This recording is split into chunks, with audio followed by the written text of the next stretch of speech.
Šodieniņa rītdieniņa parīt pati Jāņu diena, vēst latviešu tautas dziesmu. Jāņu ugunskuri gan jau izzisuši un Jāņu zāles novītušas, bet gluži kā tai tautas dziesmā tuvojas 1. jūlijas. Tiesa gan atšķirībā no pieminētās Jāņu dienas, lielākā daļa Latvijas iedzīvotāji to no kalendāra šogad labprāt izsvītrotu.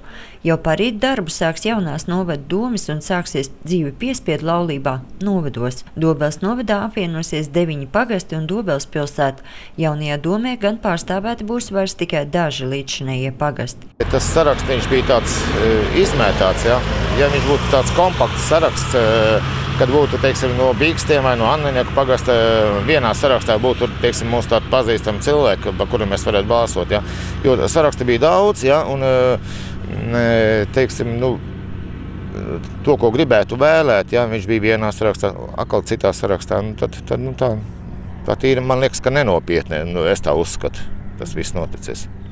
Kā jūs redziet, par ko jums, teiksim, varbūt visvairāk uztraucieties, kas tagad varētu mainīties, kas varētu pazust no Bikstiem līdz ar iestāšanos novadā?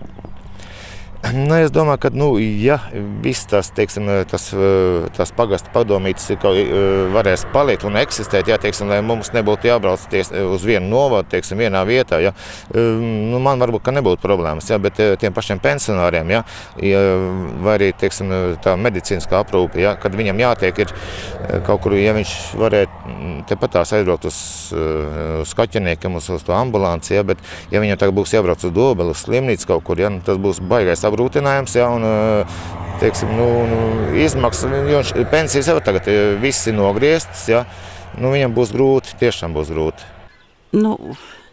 Zemnieku saimniecība nekad nav izjutusi neko tādu īpašu. Pagasts ir pagasts, un ļoti labs pagasts, un labākais pagasts Latvijā, kā es vienmēr saku, bet tāda, atbalsts, kāds atbalsts nekad jau nav bijis. Tā kad es ceru, ka varbūt kaut kas mainīsies mazliet citādāk.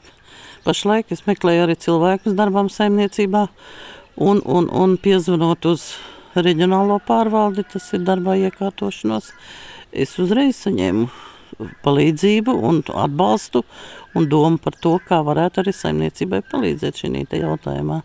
Kāpēc saku, ka saimniecība paplašināsies? Jo jāmāk izdzīvot laikam krīzes apstākļos. Jeb dišķibeles apstākļos, kā mēs tagad mīļi saucam. Lauku ļaudis īpaši zemnieku saimniecībās jau sen vairs neuzticas ne pašmāju, ne galvaspilsētas lieliem politiķiem, kā arī par absurdiem uzskata viņu centienus izkarpīties no milzīgās ekonomiskās bedres. Jā, mēs piedalījāmies tais zemnieku karos, bet ļoti ilgi mums bija valdības jāgaida kaut kāds atbalsts, kaut kas jau notika, ja, bet tie solīti, tie miljoni, kas bija paredzēti lauksaimniecībai, viņi netika iedalīti. Sāksim ar to, kad Gudmaņa kungs bija ministra prezidents, un viņš vienmēr intervija ar viņu. Viņš skatās debesīs un tā kā saprotams gaida, kad no turienes kritīs nauda. Nav naudas. Bet nereizi mēs nedzirdējām no Gudmaņa kunga, un arī tagad nedzirdam ne no viena, kad paplašināties lūdzu. Mēs jums dosim zaļo gaismu, mēs jums dosim visu suguņu sadegsiet, tikai lūdzu strādājiet, ražojiet, dodiet produkciju. Jo nestrādājot nav iti nekā. Un tad mēs maksājam nodokļus un būs arī valstī. Bet mūsu valstī ļoti nesaprotama ir politika, ļoti nesaprotama. Var redzēt, ka viņi tādi kā aptrakuši. Ir pie varas, ir vieni nomainījuši otrus, tie slikti ir projām, tagad ir labie, tādi kā baltie tēvi staigā visi. Bet nevienam nav ienācis prātā, kā tas ir. Var redzēt, ka viņi pilnīgi absolūti tālu no tā, kas vispār dzīvē notiek. Griezīsim. Ja mēs tā sakam arī par Saimu, tad Kantānas kundze tur ir vietā. Tas ir vislielākais teātris, kāds tikai var būt. Viņa ir primadona. Pārējo tur nav. Pārējie ir amatieri. Viņas trakos sajūsmi. Kad premjeras Dombrovskis, ak Dievs, varēs griezt. Ja viņš negriezīs, tad mums ir repše. Tas griezīs pa labi un pa kreisi. Pa ko jūs, mīļie, jūsmojat? Ar prieka ģīmiem viņi beidz savas sēdes. Tad tur nākat ārā noraudājušies, ka jums ir tik neiedzīgi jāpieņem lēmumu to, ka jūs esat tik bezatbildīgi dzīvojuši, strādājuši, kā jūs esat uzvedušies visi. Viņu prāt slīcēju glābšana ir atstāta pašu slīcēju rokās, tāpēc katrs arī cīnās, kā prot un māk. Kā šobrīd ir saimniekot ar pienu lopkopībā? Grūti, es teikšu, mēs ķepurojamies un ķepurosimies, cik mēs varēsim, bet viegli nav, es teikšu, godīgi. Jo pagājušajā gadā, teiksim, to, ka es varēju saprasēt, teiksim, plēvei, baltēju, kurus esat redzējuši, teiksim, garām braucot. Jā, man bija pagājušajā gadā 1400 ruļļi. Šogad man pagaidām vēl neviens rullis nav. Es tikai tagad uz sieniņu tā ceru. Nepresēsiet? Presēšu. Man vēl iepriekšējie parādi palikuši, tie jānomaksā ir un gribās jau, es jau labprāt ieliktu to zālīti. Viņa redzēt, viņa jau ir tādā briedumā, kad viņa būtu jāliek ruļļos un jātin plēvē iekšā. Bet tās iespējas tiešām, diemžēl, ir ļoti niecīgas. Šobrīd, kad pārtikas cenas un īpaši jau piena cenas veikalos tomēr ir palikušas zemākas, vai arī jūsu izmaksas paliek zemākas? Nē, nepaliek izmaksas zemākas. Tiešām viņas nepaliek zemākas. Viņas kā bija, tā viņas arī ir un ļoti grūti, teiksim, kaut ko dabūt, teiksim, no firmas. Ir jau kaut kas, kas nāk pretī, teiksim, viņi ir tādi pielaidīgāki, jā, bet ne jau visi saprot to. Kad ar piena cenām, teiksim, ir teiksim, labi veikalā, mēs redzam, ka tur piena cena ir zemāka, jā, bet tas ir piena izstrādājums, ne jau piens. Piens ir pie maniem, teiksim, atbrauc no baseina, paņem tieši atdzesētu pienu augstu.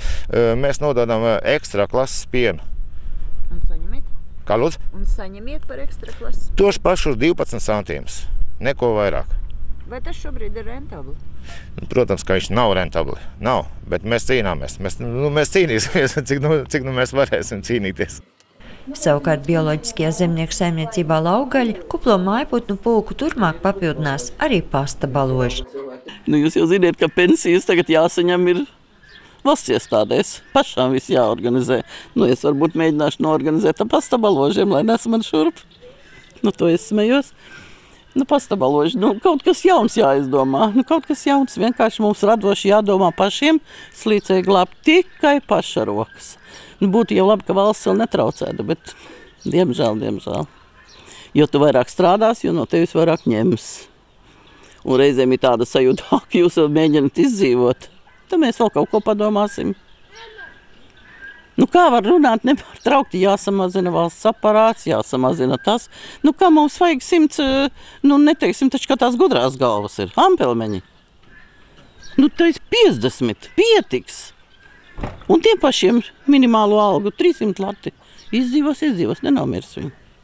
Arī tiem lauku ļaudīm, kuriem no 1. jūlija tiks apgrieztas pensijas par 10%, kā arī vienkārši bezdarbniekiem, cīņa par krēsliem jaunajā novada domē vai arī budžeta deķīšu raustīšana galvaspilsētā interesē visai maz. Viņi steidz visas dabas veltes, gan tās, kas izaugušas piemājas dārziņā, gan tās, kas mežā, pēc iespējas ātrāk pārvērst latos, lai parādītos vismaz kādas cerības ieraudzīt gaismu tuneļa galā.